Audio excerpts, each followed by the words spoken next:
start with module 2. In this module, we're going to have a look at the title, the acronym, and the summary or abstract. And we're also going to have a look in the language section at different ways of presenting information and the advantages and the disadvantages of each one. So let's have a look. We're right at the beginning of this project proposal template that we're working with. We're going to, as I say, first of all, have a look at the title and the acronym. And basically, the title should be like a slogan, and the acronym should be like a brand. And some of you will be saying, oh, that sounds too kind of like advertising, like marketing, but I'm afraid that's a kind of perspective that you're going to have to try to take on within the context of this writing. If you remember in the introductory module, I showed you this difference between writing up your research results and writing a project proposal. And the project proposal has to take on board some of this kind of business language aspects. And so we have to try to sell our ideas, okay? The saying goes, sell it, don't tell it, okay? The title should be based on the impact. We're going to see as we go through this course the importance of impact, and the acronym should be easy to remember and relate to the project title or concept, okay? Either one or the other, all right? So I've chosen a few examples from real projects that are out there. This first one is Bertim, which sounds nice, and it tells you that it's about energy renovation through timber prefabricated modules. And you can see that they have taken the first letters from their title to create their acronym. The second one is Impress, which sounds very nice. And it's about a similar topic, prefabricated modules using a certain kind of design process. And the last one is called More Connect. Again, a similar topic, okay? And you can see that some of them have taken more the idea of the first letters of the words in their title, and others more to do with the concept. And they all sound nice. Bertin, Impress, and More Connect, they sound good. Okay. The title, well, when you write a figure legend, you often resort to noun phrases. Noun phrases can pack a lot of information into a small space. So, for example, here we have EUFORI, which stands for European Futures for Energy Efficiency. And if we see the description of this project, we see that it says, this project studies energy efficiency at different levels using participatory foresight workshops to provide information for future energy policy in Europe, okay? So you can see that they have taken some nouns from their description to create this title using nouns, and from that they have taken their acronym. And we can also use infinitives or gerunds, as in the following example, train for Natheb, creating knowledge hubs, okay? So this is the kind of thing that we're going to be doing here when we create our title and our acronym, and it's quite a creative process, as you can see. So here I have a little task for you to do. When we do the tasks, I suggest you pause the video, okay? And also I suggest that if you haven't already done it, you should download all the tasks onto your computer so that you have them at hand to work on them, and then of course hand them in at the end of each module so I can send you some feedback. So you should write a title and an acronym for the following descriptions, okay? Pause the video, do that, and then we'll have a look at my solutions, which are not the right solution. There are no right solutions on this course. Okay, so please pause the video and have a look at that.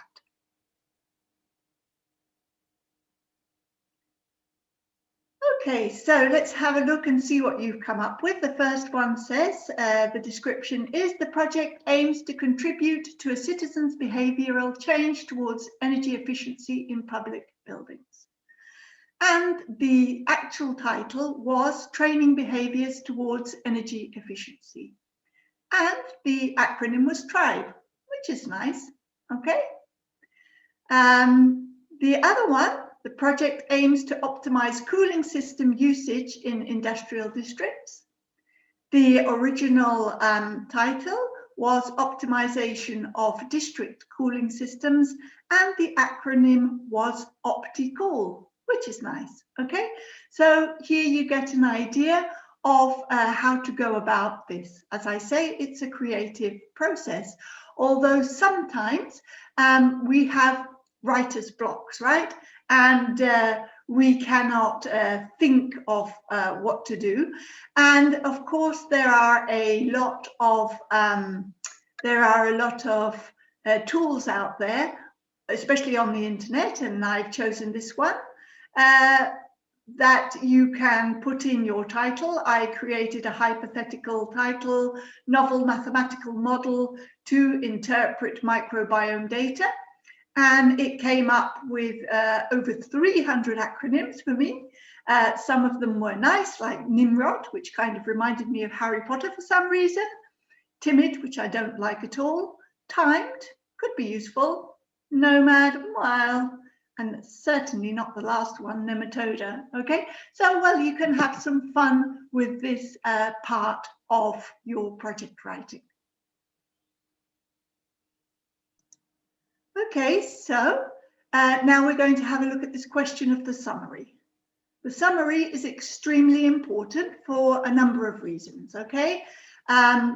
It's used to choose the evaluators, so it should clearly state what you're going to do and how you're going to do it, what your aims and objectives are.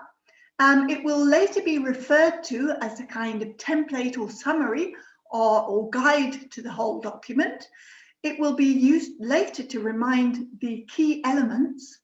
It's used together with the consensus report by the Commission panel to reach a final decision. If you remember, in the last module, we looked at this, this graphic showing the process that your project will go through during the evaluation process. And finally, it will be made public if your project is funded. So if it's really badly written, you know, it could be a little bit embarrassing. Especially if an English teacher like me chooses it as an example of bad writing. Sorry, I'm just kidding there. So let's have a look at the instructions for this summary. It tells you it should be 2,000 characters. I always find this a bit difficult to know how long that is. It's basically around 350 words maximum, which is a page, okay? It's a page. And it tells you that you have to describe the objectives of the proposal, how they will be achieved, their relevance to the work program, okay? And then it goes on to tell you what I told you before. So we've said 350 words. And what we have to remember, if you remember from the last module, that our audience is experts and non-experts. We are not just writing for peers, okay? And we should take that into account.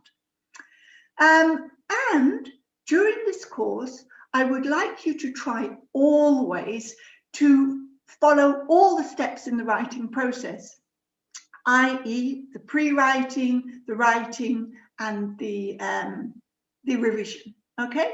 So for all your writing exercises, it would be good to try to follow those 3 steps. So in the pre-writing, we're going to have to try to create an outline or we can do like a brainstorming and ask ourselves what, in other words, the objectives. How, in other words, the method, and why, the contextual relevance and the impact. Okay, so these are the three main questions that we want to be asking ourselves and answering for our audience. So, of course, it's very useful to follow an outline, especially in this pre-writing step. And as we've already said, we have to think of the title and the acronym, and then the objectives of the proposal. What is the main aim and the specific objectives? How they will be achieved. So how am I going to achieve them? The main work phases, and why my team is the best one to do this. So here we will think about our strengths, our expertise, and so on. Okay, later in this course, we're going to be looking at some business tools, for example, the SWOT, where we can hone in and analyze our strengths and our weaknesses. And this will come in handy later on when you're writing this section of your proposal. Then the next point is relevance. Is my project suitable in the wider context? Okay, the context of the call, the context of sustainability, of environment. Why is it necessary? So the background, the gap, and why is it a European priority? Okay, and finally, but very important, the impact. What are the expected results? The impact basically is like the return on investment. It's what the European Union is going to get back for investing their money in your idea. And these should be expressed as key performance indicators. Key performance indicators are something that can be quantified, can be evaluated easily, okay? And also the question here we should answer is who will benefit, okay? Who are the lead users? Who are the stakeholders? Okay, so I don't know if you want to, maybe I'm going a bit fast. So maybe you want to pause the video and have a look at that again. But we're going to be working with this in any event during this course. It's not the last time you're going to see this, okay?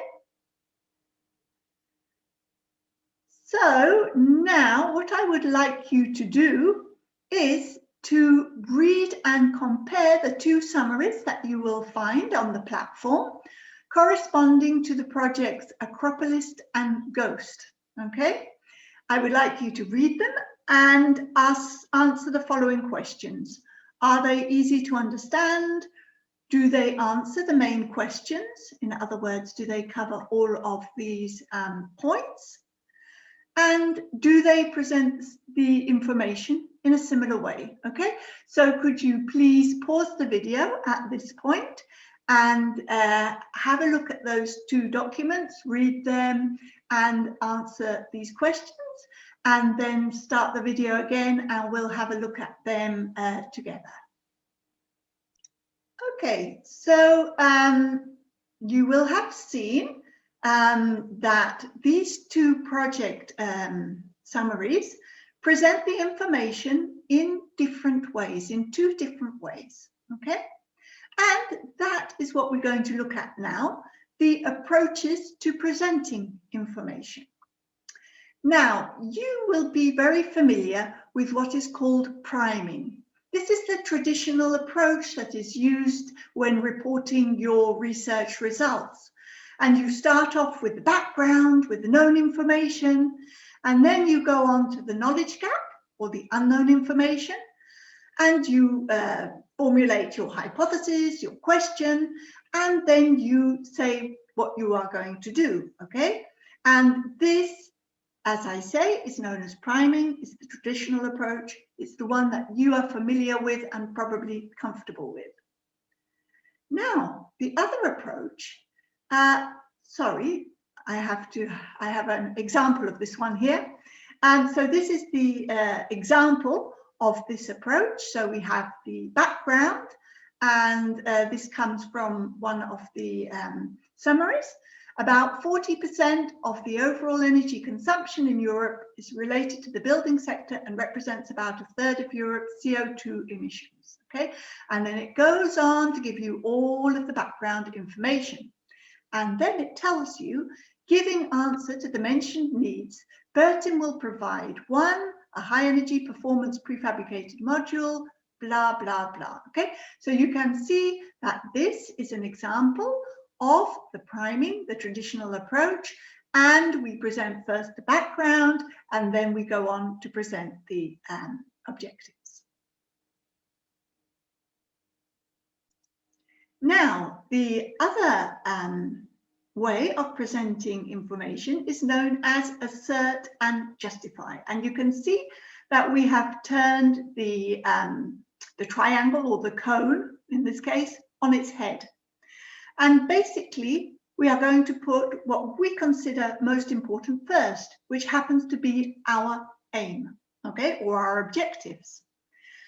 And this is followed by the justification. In other words, a short list of reasons why the problem needs solving, and following each one with evidence. Okay, so we are turning this around and we are changing the focus.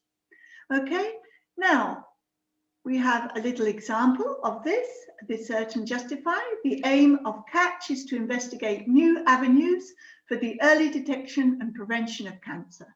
And then we back up this, this with the information with the relevant background and information. Incidence rate of cancer is still rising. And then we have the details, the data. Early diagnosis is either too expensive or non-existent. And again, we have the more detailed information to back this up. So this is an example of this assert and justify. Now, in the context of writing a project proposal, we recommend assert and justify. Why? Well, first of all, because you have to bear in mind that the evaluators are reading, I don't know whether there are hundreds, but a lot, okay, a lot of proposals. And so they want to be able to get at the essential information quickly, okay, without having to wade through all the background each time. And remember that most of these projects will be focusing on similar issues, and therefore a lot of the background will be the same, and they will already be familiar with it. They want to get down to the nitty-gritty, to the bottom line, okay? So they are reading fast. We assume we want to make the text reader-friendly, easy for them to find the essential information, okay? So it tells us that by using assert and justify, speed readers, who typically only read the first line of each paragraph, will get the message because it's placed first, okay? And the assert and justify style sustains the reader's interest because it tells them what is important immediately. And then if they need to be convinced or they don't know the relevant background information, they can read on, okay? So if we go back to this example, you see, they can immediately see what we're going to do, and we back that up, and then obviously we're going to go on and say how we're going to do that, okay?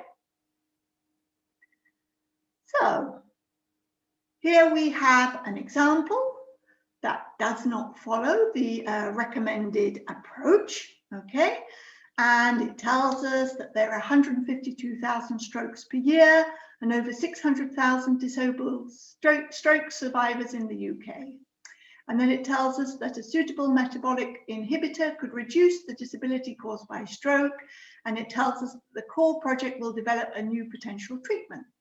So if we want to change the order, let us pick out the different parts of this,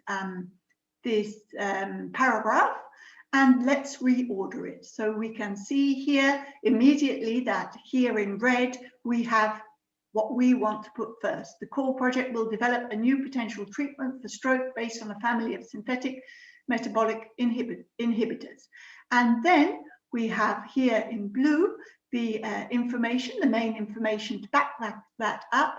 And then left in black, we have the nitty-gritty or the details, okay? And so we are going to reorder that, and say, core will develop a new potential treatment based on a family of synthetic metabolic inhibitors to reduce stroke-associated disability. And then we back it up further. Stroke is increasingly common and can lead to serious disability. And then it goes on to give us all the information, okay? And perhaps we could go on to edit this a little more, but what I want to show you here is that by reorganizing our information, we create a more effective text, okay? So now, if you go back to those two summaries that you read before, which one follows the assert and justify order?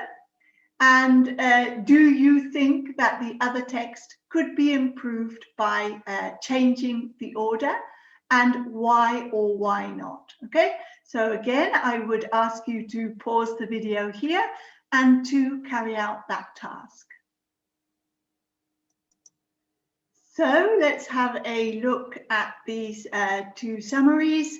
As we can see, we have Acropolis here, and we can see that it follows the assert and justify approach. We have our main aim here. After they have a sentence here introducing this topic, they immediately start, the central aim of the project is to improve risk assessment strategies in Europe. The project will develop a framework, blah, blah, okay? And then it goes on to state these specific aims. And we're going to have a look at this question of parallel structures in another module. And we can see that they list them very clearly, all of them in the gerund, okay? And then they go on to answer this question of why us, and why is it a European priority? And then they restate their main message, okay? So we can see that this is a very well organized summary, okay? And it follows this assert and justify, which is the recommended approach, okay? And we can see that ghost, by contrast, follows the priming, okay? So it starts off with the general background, and then its main objective is down here in the third paragraph. Then it continues with the specific objectives last of all. And so we can see that the order is very different, okay? So in your writing task, you are please going to try to adopt this, this assert and justify like this summary for Acropolis.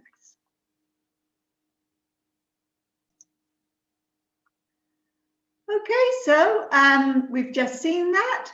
And then the other question was, do you think the other text could be improved by changing the order? Why or why not? Okay, this is your opinion. I've already given you mine. Okay, so as I've said, there are no right answers on this course. And I will look forward to receiving your comments on this, and I will send you my my feedback on your task.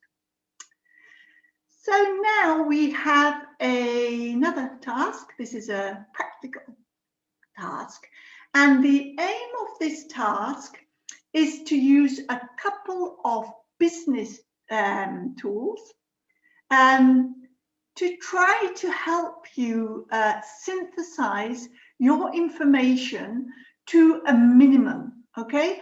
To tease out those essential points that you wish to convey to the evaluator, okay? And so the first task is to complete this mini summary for your project. So you will put your acronym that you have created, aims to, and you'll say what you're aiming to do. Then you'll say for whom and how, in other words, by creating a platform or whatever, to solve. Okay, so now comes the background, the why are you going to do this? and which will ensure some results and make a lasting impact. In other words, the impact, who is going to benefit from this, okay? So this is the first exercise for you to do, this mini task. And the other one is what we call an elevator pitch, okay? Now, an elevator pitch is like a mini business presentation. And the idea is that, why is it called elevator pitch? Okay, it's called an elevator pitch because the idea is that you're in the elevator with somebody who can provide funding for your project, and you have a very short space of time to convince them of the importance and the utility of your idea, okay? And you will start off with an impact, okay, by providing some kind of grabbing their attention. So it could be through a rhetoric question, through a surprising fact, through an amazing piece of information, okay? Then you're going to give a very brief introduction, provide 3 main points to back that up, explain why I should be interested, which is what we call a bridge. You know, what are you going to solve? With some easy to understand examples, which in some areas of research is quite difficult. And then you are going to recap your main points and bang, repeat your main message, okay? I have provided you with a link in your tasks to an example of an elevator presentation that you can watch on YouTube to give you an idea. And you may present it in 2 ways. You can record it if you wish, or you can do it as a presentation. And I have prepared one for you on a hypothetical project, okay? So this is to give you an idea that you can either present it as in the link that I provided in the tasks to a little video that you could record either as a video or as a recording of your voice, or as a presentation, okay? So here we have my bang, and my bang is a question, and it says, hey, did you know there are millions of bacteria on your skin right now, and many of them are harmful? Then I have my opening. Harmful bacteria can form resistant colonies called biofilms that conventional antibiotics can't kill. But what if we could kill them by just switching on a light? And then I have my main message. I've chosen Lumikill. Lumikill will develop new photoactive drugs that recognize biofilms and destroy them with a flick of a switch. Lumikill will use novel molecules with excellent optical properties, able to bind to bacterial biofilms. When activated by light, Lumikill molecules will become toxic, destroying the infection, but leaving the healthy tissue unharmed. Okay, so we have here our main message with the 3 examples. Now we have the bridge, which is why it's important to me. Lumikill will provide a powerful alternative to conventional antibiotics for topical infections. This therapeutic solution is cheap, fast, and highly effective. Okay, and then my examples. I'm really driving home this idea that I have. I'm going to take advantage of the minutes we have in this elevator together. Just imagine the doctor only has to spread some cream on the infection and shine a light on it. When light hits the photoactive drug, the bacteria are destroyed. What is more, this treatment prevents the development of superbugs, which is a big problem nowadays. And finally, I recap. Lumikill can heal with light. Lumikill is user-friendly, fast and cheap. Lumikill avoids future antibiotic resistance. Lumikill will provide a novel and safe phototherapy against resistant biofilm infections. So, of course, you are welcome to rewind, so to speak, the video and watch that again if you wish.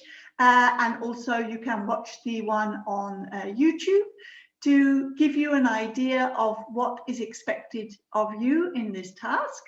And I hope you have fun carrying out this task. It's quite creative. And as I say, the idea is to sell it, don't tell it. Bye for now.